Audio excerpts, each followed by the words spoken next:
É uma missionária que nos trará a mensagem do Senhor, como eu avisei, como eu falei pela manhã. Quero convidar a nossa ministra de missões, irmã Ana Diava, para conduzir a nossa missionária, apresentá-la, e ela nos trará então a mensagem. Acomode-se, prepare, Deus vai falar ao meu, ao seu coração nesta noite.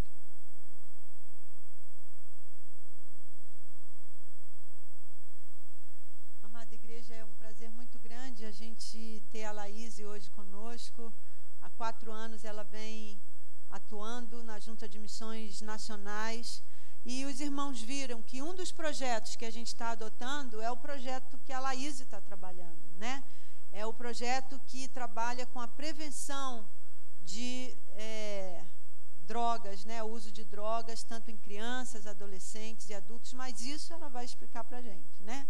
Laíse, que Deus te abençoe, que Deus guarde você e que você desafie a igreja para sermos pares com você nesse trabalho que você está realizando. Boa noite, igreja. Vou ficar aqui de ladinho porque a estatura não ajuda muito, né? Então a gente fica um pouquinho de lado para poder ver melhor os irmãos. Como já foi falado, meu nome é Laíse. Tenho 26 anos, estou há 4 anos aqui no Rio de Janeiro, como missionária da Junta de Missões Nacionais. Eu sou de Brasília, vivi a minha vida inteira ali. Tem alguém aqui de Brasília? Tem? Benção. Brasiliense, ele nasce com um propósito, né? Ele já nasce predestinado a passar na UNB, aí depois que passa na UNB ele estuda para passar no concurso público, e aí ele ganha a estabilidade financeira e pronto, né? É o ápice da vida de um brasiliense. E eu estava então, né, sendo ali criada para o mesmo projeto, né, o mesmo percurso de todas as pessoas. E aos 17 anos, quando eu terminei o ensino médio, eu participei de uma viagem missionária lá para o interior do Pernambuco, uma cidade chamada Quixaba, e o Senhor me chamou para a sua obra. Naquele momento, eu não tive apoio da minha família, meus pais queriam que eu continuasse estudando, que eu fosse alguém na vida. Então, eu resolvi obedecer. Entrei no cursinho, comecei a estudar, passei no vestibular. Depois que eu passei no vestibular, comecei a estudar para concurso, fazendo provas, fiquei mais ou menos 4 anos nessa vida. E o Senhor sempre lembrando, né, cada campanha de missões na igreja. Minha mãe era promotora de missões, o material chegava lá em casa, eu assistia tudo com ela, e o Senhor sempre falando ao meu coração sobre aquilo que Ele tinha falado comigo.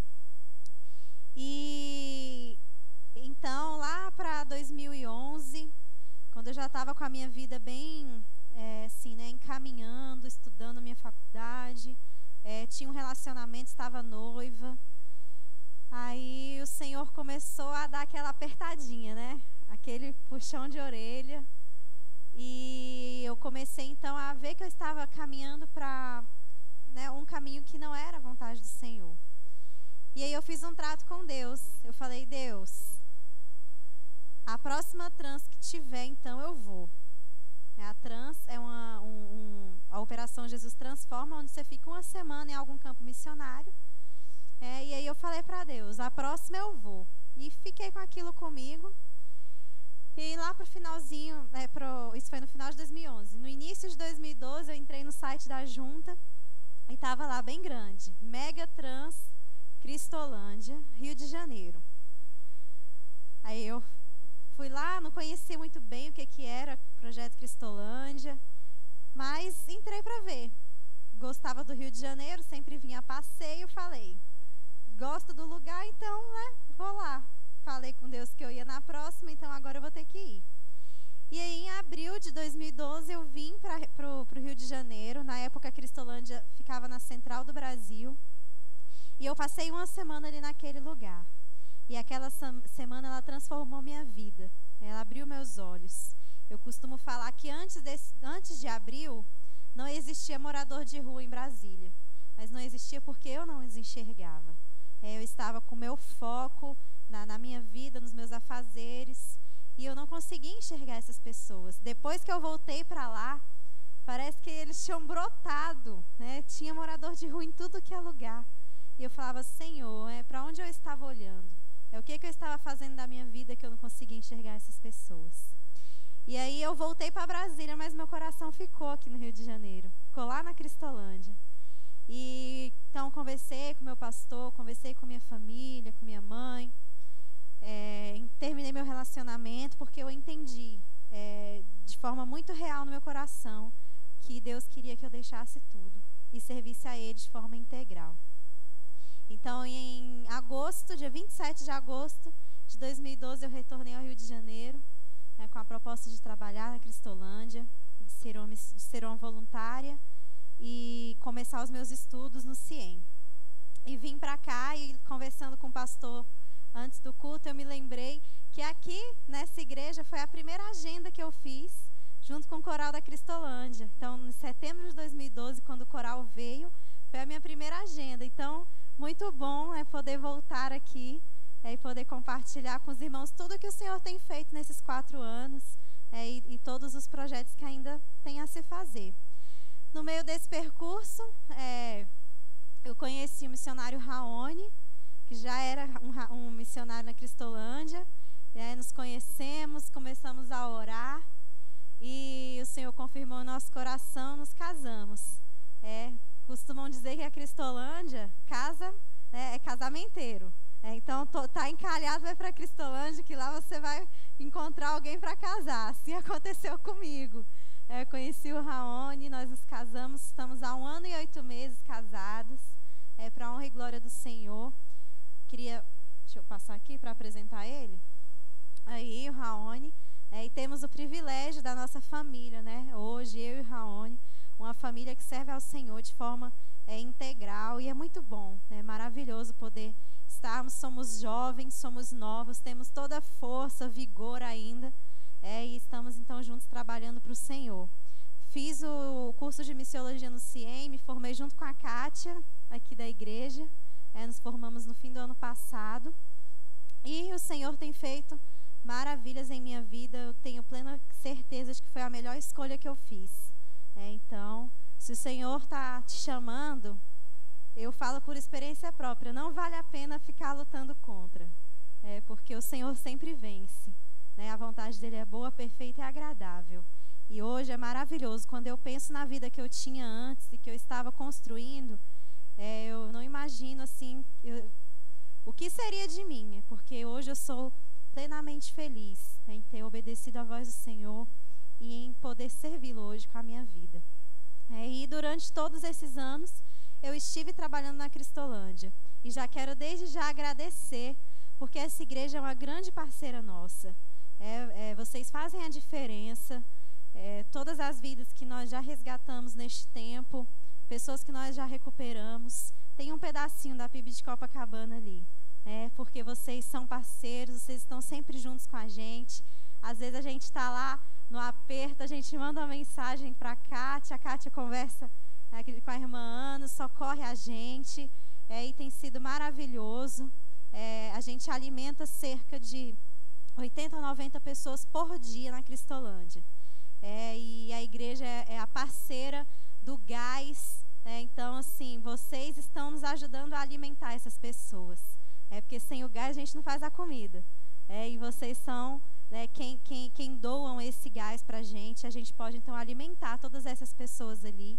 Então, com certeza, todos os frutos da Cristolândia, existe ali a PIB de Copacabana junto com a gente. Então, eu queria agradecer muito de coração a parceria da igreja, de estar junto com a gente ali em todas aquelas ações. E o projeto Cristolândia é um projeto que já está aí há 8 anos, já temos em vários estados do Brasil, e o objetivo da Cristolândia sempre foi acabar com as cracolândias. Esse sempre foi o nosso foco, alcançar essas pessoas para Jesus e resgatá-las até que a Cracolândia, né, se acabe. E esse é um sonho, muitos falam que é até uma utopia, né, mas nosso Deus é o Deus do impossível. A gente tem que sonhar alto. E a gente percebeu que todos os dias entram pessoas novas na rua. A gente abre na Cristolândia de terça a sábado. Não tem um dia que não tenham 2, 3 pessoas novas pela primeira vez ali para o atendimento. E aí a gente percebeu que a gente tira 2, 3, entram 5, 6, né, e muitas pessoas novas que estão começando a usar drogas estão entrando nas ruas. Então a nossa liderança, né, entendeu de Deus que precisava fazer algo mais, né, que a gente já está fazendo bastante, recuperando, mas que a gente precisava fazer alguma coisa para evitar que essas pessoas chegassem a usar drogas. E então foi lançado o Movimento Viver, que é o Movimento Nacional de Prevenção ao Uso de Drogas. Depois, os irmãos, se quiserem, tem um resumo muito bom do que é esse movimento no boletim. E esse movimento ele vem trazendo essa proposta de trabalhar a prevenção ao uso de drogas com crianças e adolescentes das nossas igrejas e da comunidade, para que a gente possa também, né, com essa ação, evitar que as pessoas cheguem às cracolândias, evitar que as pessoas cheguem à situação de rua, evitar que as pessoas tenham o seu primeiro contato com as drogas, né? Então, esse é o objetivo do Movimento Viver. E aí, dentro desse Movimento Viver, foi criada a Casa Viver, que é o quê? A Casa Viver é a prática, né? É a prática do que o Movimento Viver, ele propõe às igrejas. Por que a gente colocou o Movimento Viver a partir das igrejas?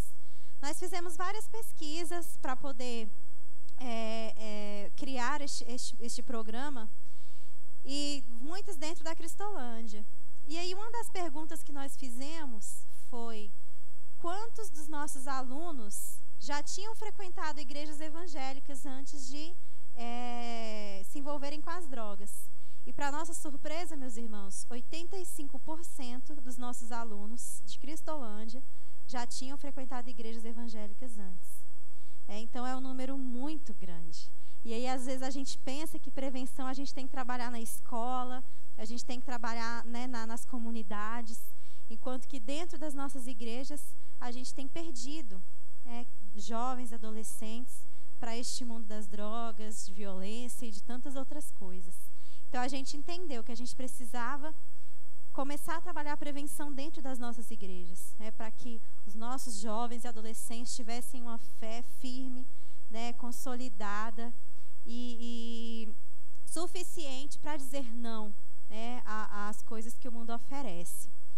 E aí, né, nós fizemos então essa Casa Viver, que as igrejas que forem treinadas, forem capacitadas para implementar o programa Viver, se elas quiserem ver na prática o que esse movimento faz, elas vão ali na Casa Viver. E aí eu e meu esposo então recebemos esse desafio de liderarmos essa Casa Viver. E aí nós estamos lá em Costa Barros, na comunidade do Chapadão. Nós ganhamos ali, foi emprestado a nós esse espaço. Esse espaço é o antigo templo da primeira igreja batista de Costa Barros. E aí eles cederam para nós para que a gente pudesse desenvolver algum trabalho ali.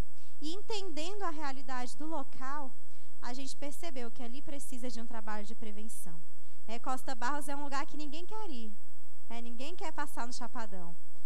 E nós, como igreja, precisamos entrar naquele lugar. Às vezes a gente fala que a gente está indo para lá, as pessoas ficam aterrorizadas. E aí a gente lembra, né, que há 8, 9 anos atrás, igreja nenhuma entrava na Cracolândia. E hoje nós temos igrejas ali. E hoje nós entramos e qualquer pessoa pode entrar na Cracolândia. E é isso que a gente quer. Nós também queremos entrar em Costa Barros, nós também queremos entrar na comunidade do Chapadão. E aí, né, segundo a ONU, a idade média para o primeiro contato com as drogas é cerca de 12 anos de idade. Então, a gente tem que voltar os nossos olhos exatamente para a prevenção com crianças, com adolescentes. Porque às vezes a gente acha que a droga ela é um problema de adulto, né? Conversa de adulto. Só que com 12 anos de idade, se é o primeiro contato, de repente na escola que oferece, ou na rua, ou em algum lugar, ou até, né, televisão, cerveja o tempo inteiro. E se quando chega com 12 anos, que é em média o primeiro contato, essa criança já não tem firmeza naquilo, não sabe, se ela já não sabe o que é a droga, o que a droga faz, ela vai se envolver. É porque quem apresenta a droga, apresenta de uma forma maravilhosa. Ninguém chega e fala assim, ó, isso aqui é droga, vai te fazer mal, mas experimenta aí. Ninguém faz isso, né? Sempre com uma boa propaganda, né? Que vai te deixar mais alegre, que vai fazer você relaxar. Ah, se você está triste, pega isso daqui, você vai ficar mais de boa, mais tranquilo. Propaganda de cerveja na televisão é sempre como? É mulher bonita, todo mundo sorrindo, todo mundo brincando. E é isso que os nossos crianças e adolescentes têm visto. Então, a gente precisa, desde a infância, começar já a trabalhar com a prevenção ao uso de drogas, para que essas crianças não cheguem com seus 12, 13 anos de idade sem saber do que é. E acabem sendo alcançadas pela curiosidade ou pela falta de informação real do que é. Há aproximadamente 100 mil crianças, entre 7 a 18 anos, que estão em situação de rua no Brasil. E cerca de 1 milhão de crianças e adolescentes vivem em situação de risco. Às vezes, na nossa mente, está em situação de risco aquela criança que está na rua. Só que existem muitas crianças nas nossas igrejas, existem muitas crianças na nossa própria família, nossos vizinhos, nos prédios onde a gente mora, que estão em situação de risco. E isso é muito triste, porque elas estão caminhando e se a igreja, se ela não encontrar Jesus, se ela não tiver uma oportunidade diferente, elas vão acabar optando pelas drogas e, enfim, por todas essas coisas. Essa foto aqui nós tiramos da internet, mas essa daqui não. Essa foto aqui eu e o Raoni tiramos a caminho da Casa Viver, ali na altura de colégio. O sinal fechou e aí a gente se deparou com essa cena, esse garotinho junto com seu irmão de 11 anos de idade, pedindo dinheiro nos carros. E isso era por volta de 8 horas da manhã. E ele é tão pequenininho, ó, se reparar aqui, ele está na pontinha dos pés para poder alcançar ali o vidro do carro. E aí nós escutamos o que ele falou com o motorista. O motorista ficou indagando ele, perguntando por que ele estava ali, ele falando que ele estava com o irmão dele, estava pedindo dinheiro, não tinha o que comer em casa. E aí a gente entendeu de Deus mesmo, né, ali como uma resposta do Senhor, que o que a gente está fazendo é o certo, né, esse caminho é o certo, porque crianças como essa precisam ser alcançadas por nós. Qual é o futuro desse menino se ele não for alcançado, né, se nós como igreja não intervirmos nessa situação? Ele é um menino que está em situação de risco. Nesse mundo, nesse tempo de rua, pedindo dinheiro, ele pode encontrar várias coisas. E dentre tantas essas coisas, ele pode encontrar as drogas e pode se tornar um dependente químico. Mas a gente pode mudar a vida dessa criança. Se Jesus chegar primeiro, através da igreja, a história dele pode ser diferente. Essa foto, ela foi tirada também da internet, mas ela foi tirada do Facebook do Morro do Chapadão. Sou muito curiosa. E aí, se eu tô lá, eu preciso saber o que acontece. Então, eu entrei na internet, comecei a procurar comunidades no Chapadão, no Twitter. Comecei a procurar e aí eu encontrei algumas postagens numa página que tem do Morro do Chapadão, e encontrei essa foto. E assim, essa foto ela me entristeceu tanto, porque a gente vê assim, meninos aqui. Esse aqui, que é o maior, deve ter no máximo seus 15 anos de idade. E assim, eles com armas, sorrindo, assim, mostrando na expressão deles, que aquilo ali é muito bom. E essa é a realidade das crianças ali no Chapadão, dos adolescentes ali no Chapadão.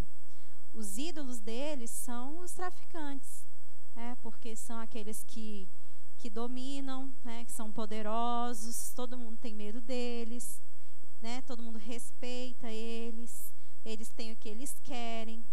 Então, eles são os ídolos desses garotos, né? Eles crescem naquele meio e o que eles querem ser no futuro é aquilo ali. Eles querem colocar uma arma na mão e eles querem que todo mundo, né, respeitem, achem eles, né, os melhores. E aí é a única perspectiva de vida que eles têm.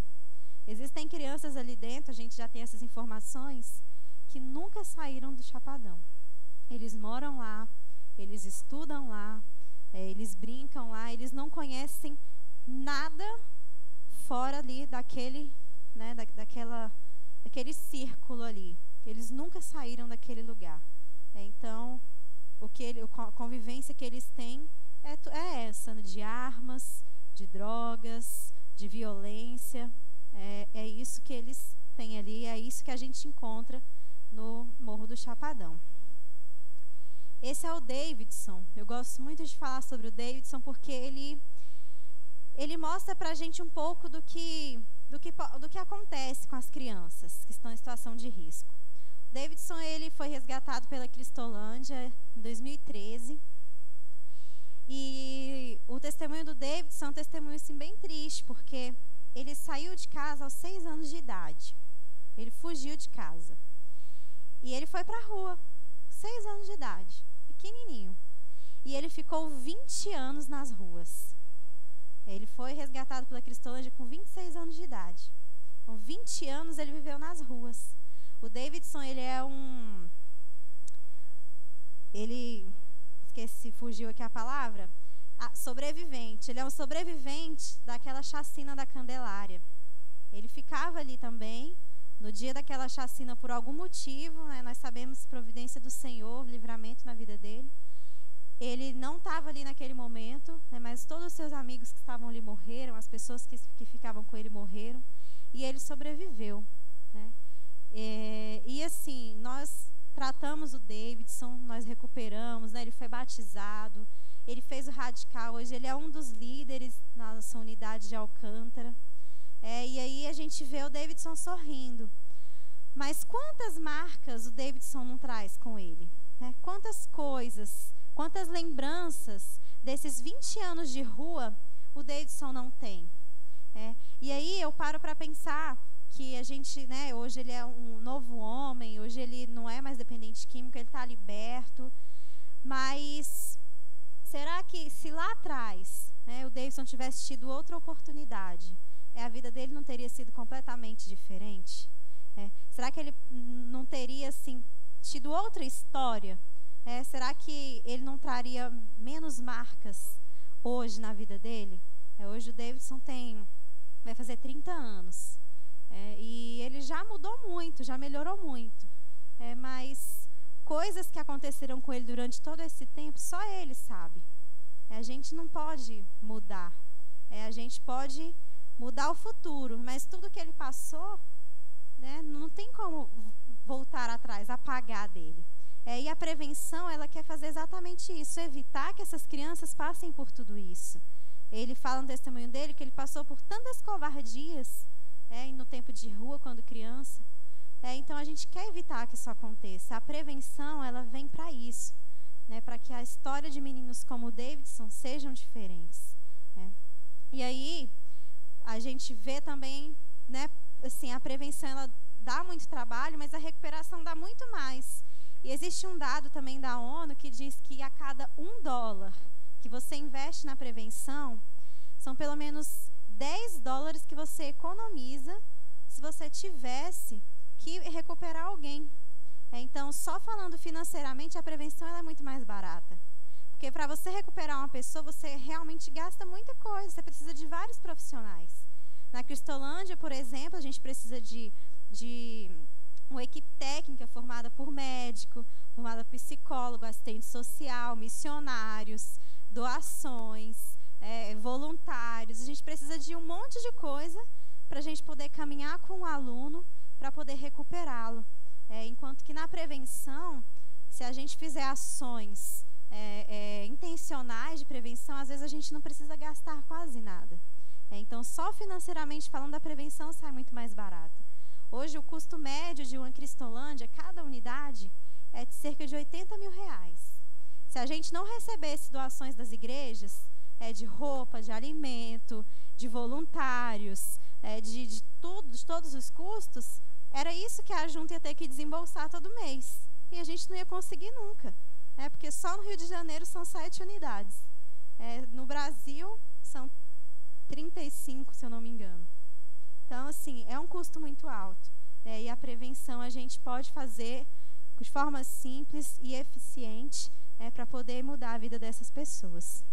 E aí vem o nosso versículo, da campanha. Levantemo-nos e edifiquemos, e fortaleceram as mãos para a boa obra.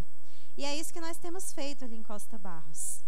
Nós estamos ali reconstruindo os muros, como Neemias fez.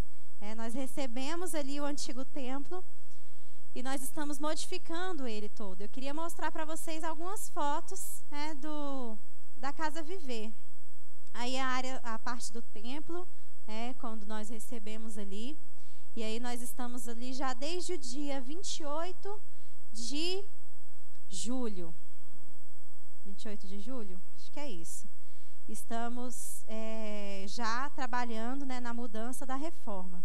E aí o templo está assim agora, nós tiramos aquele aspecto mais antigo, mais tradicional, colocamos cores claras, cores leves, assim, que ficasse um ambiente bem agradável mesmo para as crianças.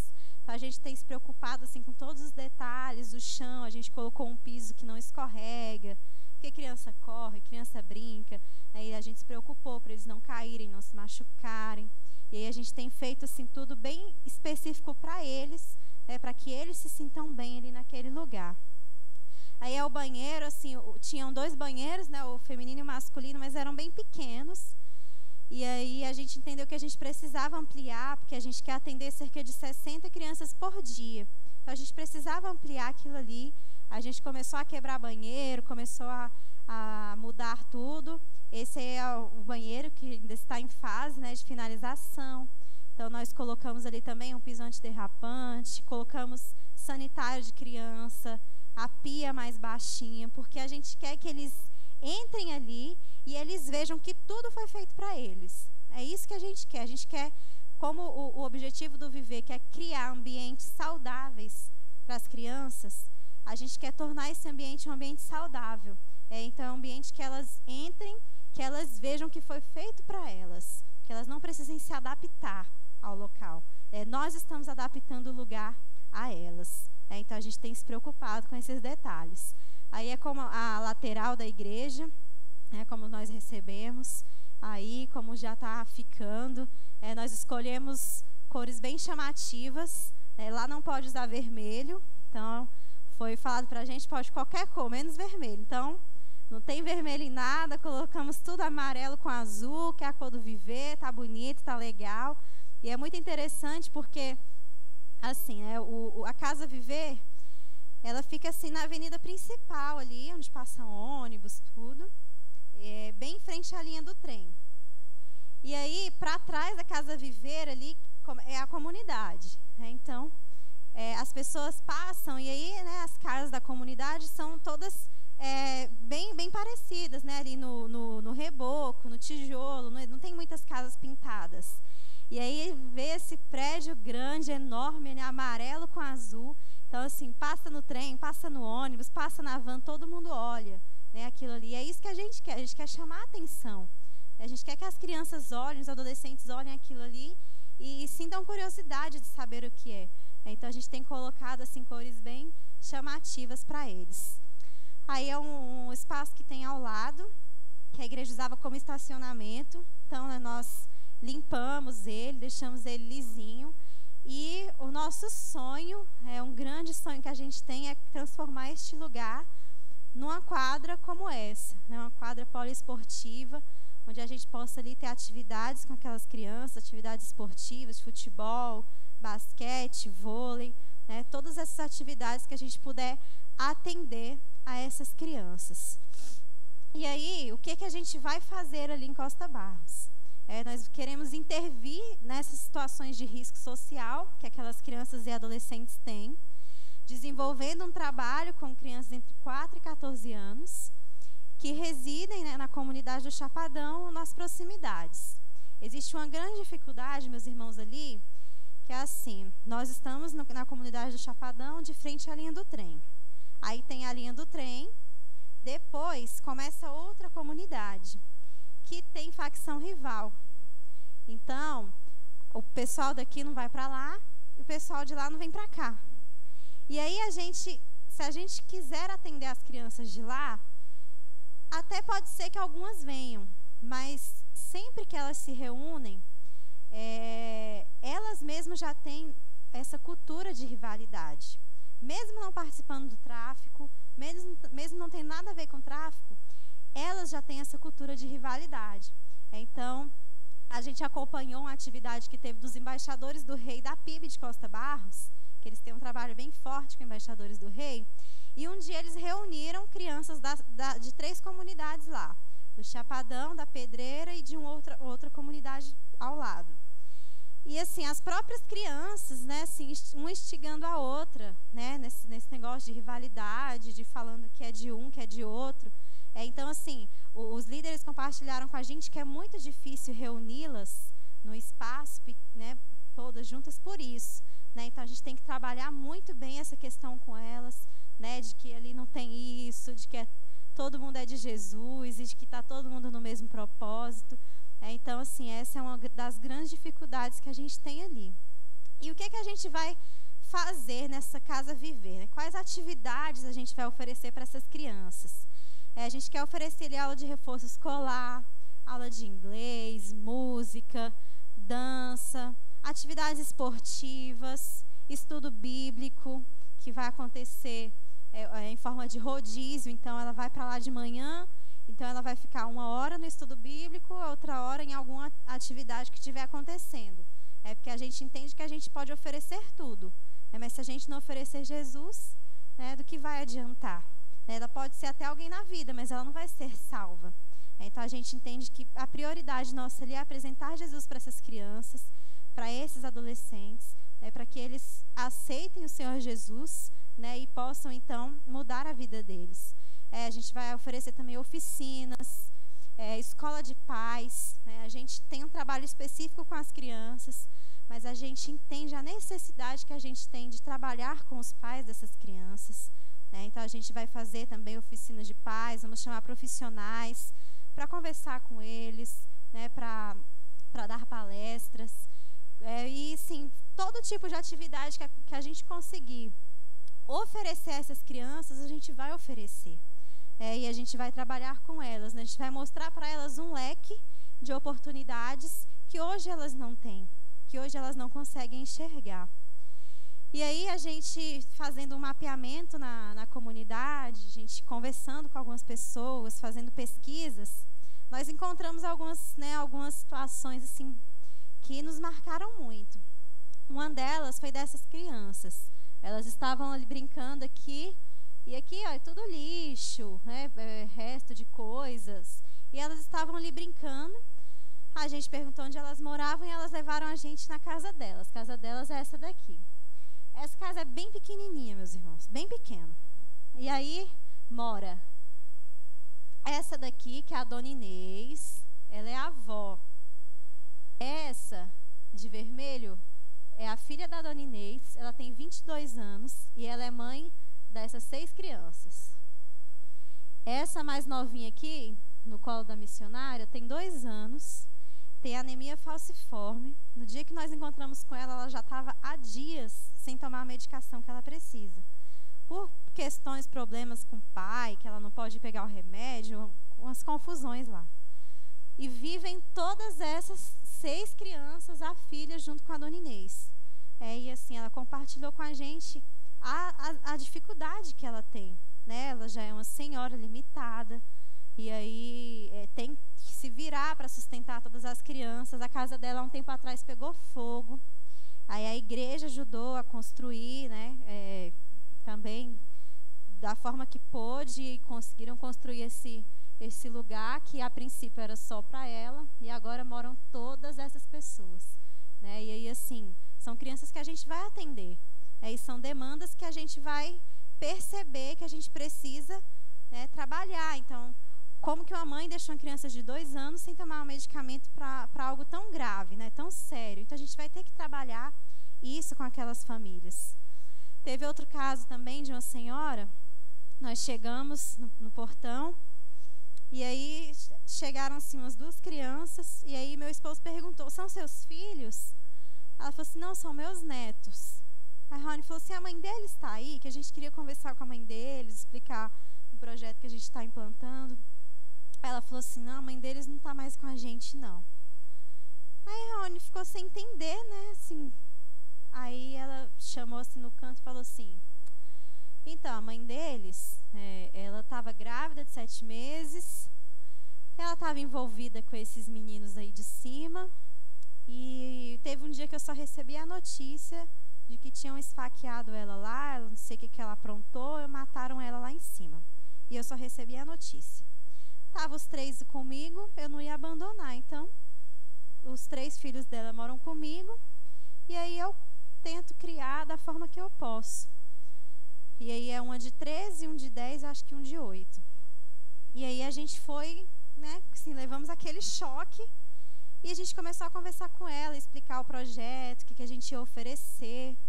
E aí depois que a gente explicou, ela falou assim: graças a Deus, era disso que a gente precisava. Porque eu deixando eles lá, eu posso procurar algum lugar para eu fazer faxina. E aí eu posso colocar comida dentro de casa, porque às vezes a gente nem tem o que comer. E assim, essa situação deixou a gente com o nosso coração tão apertado, a vontade que a gente tinha era de começar naquele dia. De levar aquelas crianças para qualquer lugar e começar naquele dia. Assim, situação muito triste, né, muito, muito difícil, de várias coisas que a gente vai ter que lidar. Teve outra situação também, numa dessas pesquisas, a gente chegou numa casa, bateu, aí veio um menino de 10 anos. Aí Rony começou a conversar com ele. Aí Rony: sua mãe tá aí? Não. Aí veio uma fileirinha. Ele era de 10, aí veio um de 8, um de 6 e um de 2 atrás, carreirinha. Aí Rony falou: quem tá cuidando de vocês? Aí ele: eu. Aí Rony falou: você tá cuidando dos seus irmãos? Ele: tô, minha mãe tá trabalhando, só chega à noite. Aí Rony foi, falou para ele, né, do trabalho, que depois voltava lá para conversar com a mãe. E aí a gente depois conversando, né, o que esse menino de 10 anos, ele pode fazer por aqueles irmãos. A menininha de 2 anos chegou com um passarinho todo depenado na mão, mostrando pra gente que ela estava brincando com um passarinho. Aí Rony falou: se essa menina, sei lá, coloca os passarinhos dentro da boca, faz qualquer coisa, o que esse menino de 10 anos ele vai poder fazer? Como que o menino de 10 anos cuida de 3 irmãos o dia inteiro? E ele não vai para a escola, os irmãos não vão para a escola. Qual é a situação dessa família? Então, assim, são crianças que a gente vai ter que atender, que a gente vai ter que trabalhar. E é por isso que a gente quer dar oficinas. Porque, por exemplo, uma mãe dessa que passa o dia inteiro trabalhando e tem que deixar os filhos sozinhos, de repente, se a gente ensinar ela a fazer bolo, a um artesanato, fazer doce, alguma coisa, ela possa trabalhar em casa para sustentar, e possa cuidar mais dos filhos. E isso já vai mudar a vida dela. Porque esse menino de 10 anos, quando ele olha os outros meninos da idade dele que estão já envolvidos com tráfico, e olha aqueles meninos livres, que têm tudo, o que ele vai querer? Ele vai querer também aquilo ali. Então, esses são um dos grandes desafios que a gente tem naquele lugar. E aí o nosso lema é Casa Viver, investindo em crianças para um futuro melhor. E a gente quer que Costa Barros tenha uma história diferente. A gente quer que o domínio, né, do tráfico, o domínio de Satanás mesmo, acabe ali naquele lugar. Estava conversando com o pastor, a gente sabe que a gente vai lidar com muitas coisas ali, além do uso de drogas. Uma comunidade que tem uma cultura, assim, muito, muito difícil. Por exemplo, lá o Chapadão é muito conhecido por roubo de cargas, né? Muitos caminhões que eles roubam na Avenida Brasil, na Pavuna, levam para lá. E assim, quase todo dia a gente vê que eles roubaram cargas de leite, queijo, creme de leite. A gente vê muito isso. E assim, a população compra, porque enquanto cada litro de leite no mercado está R$4, eles vão lá e vendem um engradado a 20, 25. E a comunidade é pobre, a comunidade vai comprar. Eles têm essa cultura. Está aqui, a gente vai comprar, é barato. Se eu não comprar, eu não vou ter dinheiro para comprar no mercado. Então, tem uma cancela na linha do trem. Eles entram pela cancela para não pagar passagem. Ou tem um buraco no muro, eles entram por ali, arriscam a vida passando pelo trilho para não pagar passagem. E está o pai com a criança está aprendendo aquilo ali. Então, a gente vai ter que trabalhar tudo isso com eles. A gente vai ter que mudar a cultura desse lugar. E aí, só o Senhor mesmo para ir à nossa frente, para que a gente possa fazer tudo isso. Além do grande desafio que a gente tem, que é trabalhar a prevenção num lugar onde a gente não vai poder falar sobre a prevenção. Porque como que eu vou chegar num lugar que está sob o domínio do tráfico para falar, estamos aqui para fazer um projeto de prevenção ao uso de drogas? Eles não vão aceitar nunca, a gente vai acabar com o trabalho deles. Então, a gente é um trabalho muito minucioso, é um trabalho assim, muito delicado, que a gente vai ter que ir desenvolvendo com muitos detalhes, muito devagar mesmo, e trabalhar com aquelas crianças ali, então, novas oportunidades de vida. É isso que a gente vai trabalhar com elas.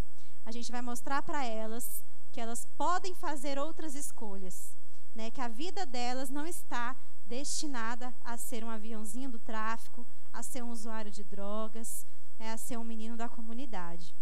A gente quer mostrar para eles que eles podem fazer outras coisas, que eles podem estudar, que eles podem descobrir algum talento, que eles podem desenvolver outras atividades e podem ser alguém na vida deles, que eles podem ser alguém melhor e, principalmente, que eles podem ser de Cristo, que é o melhor de tudo, é o que a gente quer que eles mais aceitem, que eles mais reconheçam ali, é o Senhor Jesus como a vida deles. E aí, esse texto de Neemias, da campanha, ele assim, veio de forma assim, certinha, sabe, com o que a gente quer ali naquele lugar. A gente tem Neemias 2:18, mas quando a gente vai ler o capítulo 2 de Neemias, na verdade o livro inteiro é um livro maravilhoso e tem muitos ensinamentos para nós, mas aí eu fui ler o capítulo todo, Neemias 2, um capítulo inteiro. E eu queria que a gente abrisse nesse momento, Neemias capítulo 2, nós vamos ler só alguns versículos, não vamos ler todos. Porque o que eu vejo aqui, a situação de Jerusalém, meus irmãos, eu leio aqui Jerusalém, mas automaticamente eu vejo a comunidade do Chapadão. E esse texto falou profundamente ao meu coração em relação à Casa Vivi e a tudo que a gente precisa fazer ali. E aí o texto começa falando, no mês de Nisan, no ano 20º do rei Artaxerxes, uma vez posto vinho diante dele, eu o tomei para oferecer e lhe dei. Ora, eu nunca antes estivera triste diante dele. E o rei me disse, por que está triste o teu rosto, se não estás doente? Tem de ser tristeza do coração. Então temi sobremaneira, e lhe respondi, viva o rei para sempre. Como não me estaria triste o rosto, se a cidade onde estão os sepulcros de meus pais está assolada, e tem as portas consumidas pelo fogo? Disse-me o rei, que me pedes agora? Então orei ao Deus dos céus e disse ao rei, se é do agrado do rei, e se o teu servo acha mercê em tua presença, peço-te que me envies ajudar a cidade dos sepulcros de meus pais para que eu reedifique. Aí a gente vai lá para o 11. Cheguei a Jerusalém, onde estive 3 dias. Então à noite me levantei e uns poucos homens comigo. Não declarei a ninguém o que meu Deus me pusera no coração para fazer em Jerusalém. Não havia comigo animal algum, senão o que eu montava. E aí a gente vai lá para o 17. Então lhes disse, estáis vendo a miséria em que estamos? Jerusalém assolada e as suas portas queimadas. Vinde, pois, reedifiquemos os muros de Jerusalém e deixemos de ser opróbrio.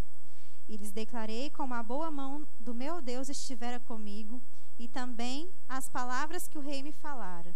Então disseram: levantemo-nos e edifiquemos, e fortaleceram as mãos para a boa obra. Meus irmãos, esse texto, ele me lembra muito o complexo do Chapadão.